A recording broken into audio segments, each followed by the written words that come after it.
नमस्कार दोस्तों, सबसे पहले आज हम लोग बात करेंगे दीपक नाइट्राइट के बारे में। एक क्वालिटी केमिकल स्टॉक है जिसमें आज हम लोग को बहुत ही बड़ा फॉल देखने को मिल रहा है। करीब 4% से ऊपर का गिरावट हम लोग को दीपक नाइट्राइट में देखने को मिल रहा है। और लेवल्स की बात करें तो 1963 के लेवल्स पे आज बंद होते हुए हम लोग को दिखा है। तो एक बहुत ही इंपॉर्टेंट न्यूज़ इसमें आज हम लोग को देखने को मिला है। और दीपक नाइट्राइट में मेन रीज़न माना जा रहा है गिरावट का, आज 5% से ऊपर का हम लोग को फॉल का मेन रीज़न है गुजरात में जो इसका फैसिलिटी है उसमें हम लोग को आग लगते हुए दिखा है, फायर ब्रेक हुआ है। और दीपक नाइट्राइट में 5% से ऊपर का हम लोग को गिरावट देखने को मिला है दोस्तों, कि मैसिव फायर ब्रेकआउट हम लोग को देखने को मिल रहा है कंपनी के chemical manufacturing facility Nandesari industrial area outskirt of Vadodara Gujarat में स्थित है। और दीपक नाइट्राइट के जो शेयर होल्डर्स पहले से हैं, हम लोग को ज़्यादा पैनिक नहीं करना है क्योंकि बहुत ही क्वालिटी स्टॉक है, एक शानदार डेफ्री स्टॉक है। फायर ब्रेकआउट हुआ है, जरूर कंपनी को नुकसान होगा, लेकिन इसका भरपाई कंपनी आगे आने वाले समय में हम लोग को करते हुए दिखेगा। तो न्यूज़ तो है दोस्तों, लेकिन हम लोग चार्ट बेसिस पे ही इन्वेस्टमेंट करना पसंद करते हैं। तो इसलिए हम लोग अपने मेथड को डिस्कस कर लेते हैं। 20 का मूविंग एवरेज यूज़ करते हैं जो कि आपको ब्लू लाइन हम लोग को दिख रहा होगा, और दूसरा 200 डेज़ के मूविंग एवरेज को यूज़ करते हैं जो कि आपको पिंक लाइन शो कर रहा होगा। और तीसरा इंडिकेटर हम लोग पिवट पॉइंट या पिवट लाइन भी बोलते हैं जो कि आपको सपोर्ट या रेजिस्टेंस बताता होगा। तीनों इंडिकेटर हम लोग जीरोधा के अपने चार्टिंग प्लेटफॉर्म पे लगा रहे हैं। और हम लोग फर्स्ट एंट्री कब लेना पसंद करते हैं, तो जब प्राइस 200 डेज़ के मूविंग एवरेज के करीब में चले, वैसे सिचुएशन में अपना पहला बाइंग हम लोग को कर लेना चाहिए। और जैसे ही और भी प्राइस 200 डेज़ के मूविंग एवरेज के नीचे आता है, तो जिस पिवट पे जहाँ भी सपोर्ट लेता है वहाँ पे हम लोग और भी क्वांटिटी को इंक्रीज़ करते हैं। तो दीपक नाइट्राइट में हम लोग देख रहे थे दोस्तों, पहले भी यहाँ पे सपोर्ट इस लेवल पे लिया था, तो हम लोग यहाँ पे बाई करने के लिए दीपक नाइट्राइट को बोले थे। उसके बाद हम लोग को लगातार साइडवेज मोमेंटम देखने को मिला और 200 डेज़ के मूविंग एवरेज के करीब में रेजिस्टेंस था, और रेजिस्टेंस लेकर के फिर से प्राइस नीचे आता है, फिर से उसी सपोर्ट के पास आता है। तो इस लेवल पे हम लोग दीपक नाइट्राइट में बाई करने के लिए बोले थे। यहाँ पे बढ़िया सा हैमर कैंडल भी हम लोग को दिखा था, उसके बाद थोड़ा बहुत पुल बैक हम लोग को देखने को मिल रहा था। लेकिन जैसा कि हम लोग को अभी लगातार दीपक नाइट्राइट में फॉल होते हुए मार्केट दिख ही रहा था, इसी क्रम में एक बैड न्यूज़ आता है, उसके कारण और भी हम लोग को गिरावट होते हुए दीपक नाइट्राइट में रिसेंट टर्म में दिखेगा। तो हम लोग को ज़्यादा पैनिक नहीं करना है और अपने स्टॉक को होल्ड करना है और समय आने पे और भी बाई करना है।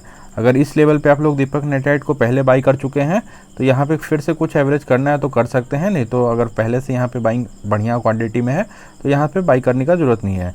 लेकिन अगर ऊपर के प्राइस पे दीपक नाइट्राइट में फंसे हुए हैं तो यहाँ पे ज़रूर से एवरेज आपको करना चाहिए, लेकिन हम लोग को एवरेज करने से पहले 2-3% का एक बढ़िया सा ग्रीन कैंडल बनते हुए पहले दिखना चाहिए, क्योंकि अभी ट्रेंड डाउनवर्ड का है। 20 का मूविंग एवरेज नीचे की तरफ इंक्लाइंड है, तो और भी बड़ा गिरावट हम लोग को देखने को मिल सकता है। अगर इस सपोर्ट को नीचे की तरफ ब्रेक कर देता है दोस्तों, तो बड़ा फॉल होगा दीपक नाइट्राइट में, और नेक्स्ट लोअर पिवट करीब 1729 पे है, तो वहाँ तक भी आ सकता है। तो इसलिए क्रिटिकल लोकेशन पे दीपक नाइट्राइट है, इसलिए हम लोग थोड़ा वेट करेंगे सपोर्ट का।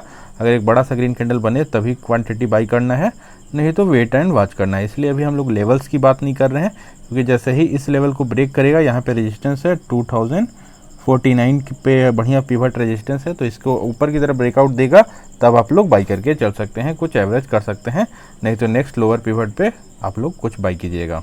और नेक्स्ट स्टॉक की बात करेंगे जिसमें हम लोग को बड़ा फॉल होते हुए दिख रहा है, एस्ट्रल पाइप्स की हम लोग बात कर रहे हैं। एक क्वालिटी पाइप सेक्टर से जुड़ा हुआ स्टॉक है, प्लास्टिक इंडस्ट्रीज में एक जाना पहचाना नाम है और मार्केट लीडर है पाइप सेक्टर में एस्ट्रल पाइप की अगर बात करें तो इसमें हम लोग को बड़ा फॉल होते हुए दिख रहा है। और क्वार्टरली रिजल्ट एस्ट्रल पाइप में दोस्तों कुछ खास नहीं रहा था, और Q4 का रिजल्ट उतना अच्छा नहीं रहा था। उसके बाद से ही लगातार हम लोग को फॉल होते हुए दिख रहा था।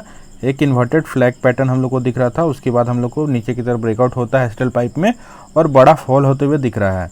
फिलहाल की बात करें तो प्राइस 200 डेज़ की मूविंग एवरेज से बहुत ही नीचे चल रहा है, तो इस लेवल पे हम लोग यहाँ पे पिवट पे कुछ बाई करने के लिए बोलते हैं। तो यहाँ पे अगर बाई किए होंगे तो उसके बाद भी और भी हम लोग को गिरावट होते हुए दिख रहा है। तो एस्ट्रल पाइप में दोस्तों 1600 के लेवल्स पे अभी पिवट सपोर्ट है, और एक बढ़िया सा ग्रीन कैंडल भी बनते हुए हम लोग को पिछले दिन दिखा था। तो कुछ क्वांटिटी अगर आप लोग को एवरेज करना था तो इसी दिन आप लोग एवरेज कर सकते थे। अगर अभी तक एवरेज नहीं किए हैं तो थोड़ा बहुत वेट करना पड़ेगा। एक बड़े से ग्रीन कैंडल का 2-3% का ग्रीन कैंडल आपको बनते हुए दिखता है। और लेवल्स की इसमें बात करें तो 1850 के ऊपर क्लोजिंग देता है एस्ट्रल पाइप में, 2-3% का बढ़िया सा ग्रीन कैंडल, तब उसी कैंडल में आप लोग कुछ क्वांटिटी एवरेज कर सकते हैं। ऊपर के प्राइस पे भी फंसे हुए हैं एस्ट्रल में, तो यहाँ पे ज़रूर से एवरेज कर सकते हैं। बहुत ही क्वालिटी स्टॉक है। थोड़ा बहुत Q4 का रिजल्ट अच्छा नहीं आया है, लेकिन उससे हम लोग को लॉन्ग रन में डरना नहीं है। मार्केट लीडर है एस्ट्रल पाइप। थोड़ा ओवर वैल्यूड भी था, 100 के PE से ऊपर वर्क कर रहा था। उसके बाद से ही FIIs का लगातार सेलिंग होने के कारण हम लोग को एस्ट्रल पाइप जैसे क्वालिटी स्टॉक में भी बड़ा गिरावट होते हुए दिखा है। एक कंसिस्टेंट कंपाउंडर स्टॉक पास्ट में एस्ट्रल पाइप रहा है। और नेक्स्ट स्टॉक की बात करेंगे, एक शानदार केमिकल स्टॉक फाइन ऑर्गेनिक्स के बारे में। बहुत ही क्वालिटी रिटर्न हम लोग को निकाल करके दिया था। क्वार्टरली रिजल्ट फाइन ऑर्गेनिक्स का बहुत ही शानदार रहा था, उसके कारण हम लोग को लगातार ब्रेकआउट देखने को मिलता है। फाइन ऑर्गेनिक्स में यहाँ पे टाइट कंसोलिडेशन था, उसके बाद ऊपर की तरफ ब्रेकआउट देखने को मिला और प्राइस 200 डेज के मूविंग एवरेज से बहुत ही ऊपर चला गया। इस क्रम में हम लोग देख रहे हैं यहाँ पे पिवट का रेजिस्टेंस भी था, तो कुछ प्रॉफिट बुकिंग भी हम लोग को फाइन ऑर्गेनिक्स में होते हुए दिखा। और आज हम लोग को इनगल्फिंग पैटर्न देखने को मिला। इनगल्फिंग पैटर्न बड़ा सा रेड कैंडल है और छोटे वाले ग्रीन कैंडल को इनगल्फ कर रहा है और प्राइस 200 डेज के मूविंग एवरेज से बहुत ही ऊपर चल रहा है। तो अगर कुछ प्रॉफिट आपको बुक करना था तो इस लेवल पे कुछ प्रॉफिट बुक कर सकते थे शॉर्ट टर्म के इन्वेस्टर। डेली चार्ट पे प्रॉफिट बुक कर सकते हैं और वीकली चार्ट पे आप लोग लॉन्ग टर्म के इन्वेस्टर प्रॉफिट बुक कर सकते हैं। तो फाइन ऑर्गेनिक्स में भी कुछ प्रॉफिट बुक करने का समय है। अभी फिलहाल हम लोग को कोई एंट्री नहीं बनाना है। सौरभ मुखर्जी जी के कॉफ़ी कैन पोर्टफोलियो का स्टॉक है फाइन ऑर्गेनिक्स, तो इसको भी आप लोग लॉन्ग टर्म में बाई करके चल सकते हैं। पहले से बहुत सारा केमिकल स्टॉक्स आपके पास ऑलरेडी है। अगर 2 केमिकल स्टॉक पहले से है तो इसको इग्नोर कर सकते हैं, नहीं तो फाइन ऑर्गेनिक्स में भी आप इन्वेस्टमेंट करने के लिए सोच सकते हैं। तो अगला एंट्री हम लोग को मिलेगा जैसे ही 20 के मूविंग एवरेज पे आता है और यहाँ पे हम लोग को इनगल्फिंग खोजना पड़ेगा। एक छोटा सा रेड कैंडल और फिर बगल वाला बड़ा सा ग्रीन कैंडल 20 के मूविंग एवरेज के करीब में दिखेगा, तो पहला बाई आप लोग कर सकते हैं फाइन ऑर्गेनिक्स में, क्योंकि ट्रेंड अपवर्ड्स का है और भी मोमेंटम हम लोग को ऊपर की तरफ दिख सकता है नियर टर्म में फाइन ऑर्गेनिक्स में।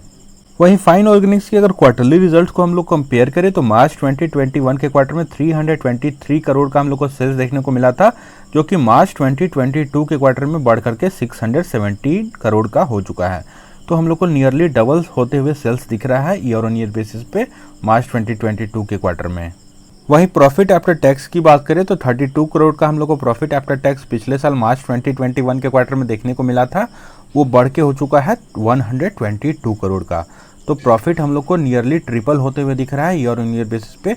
इसी कारण हम लोग को स्टॉक बहुत ही ज़्यादा बुलिश होते हुए दिख रहा है फाइन ऑर्गेनिक्स में। और वहीं फाइन ऑर्गेनिक्स में अगर शेयर होल्डिंग पैटर्न की बात करें तो प्रोमोटर्स के पास करीब 75% का बड़ा होल्डिंग है। एफआईआईज की बात करें तो एफआईआईज के पास 7.25% का होल्डिंग है।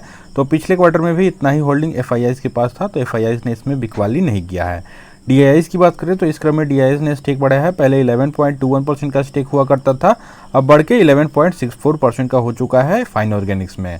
और पब्लिक की बात करें तो पब्लिक ने स्टेक घटाया है, करीब 6.11% का होल्डिंग पब्लिक के पास है। तो बहुत ही क्वालिटी स्टॉक है फाइन ऑर्गेनिक्स।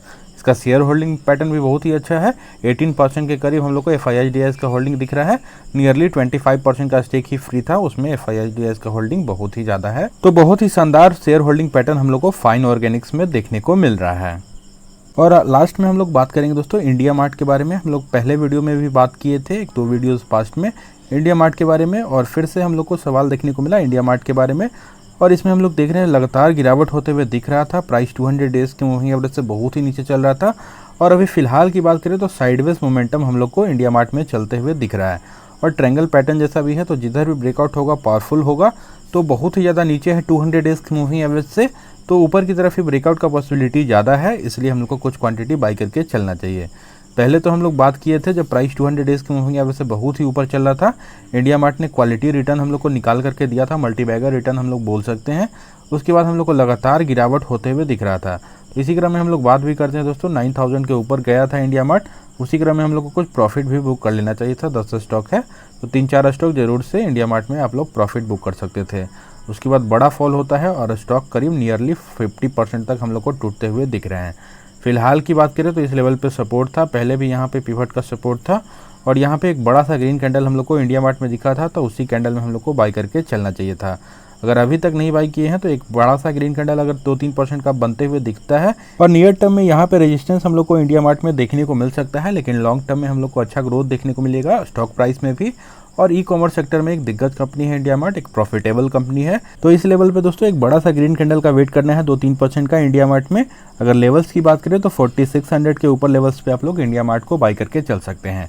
यहाँ से हम लोग को ऊपर की तरफ मोमेंटम जाने का ज़्यादा पॉसिबिलिटी लगता है, क्योंकि प्राइस 200 डेज की मूविंग एवरेज से बहुत ही नीचे चल रहा है और ऑलरेडी करीब 50% से ऊपर का गिरावट हम लोग को इंडिया मार्ट में होते हुए दिख रहा है। तो स्टॉक बहुत ही ज़्यादा अपने टॉप से फॉल कर चुका है, तो यही मौका होता है दोस्तों बाई करने का।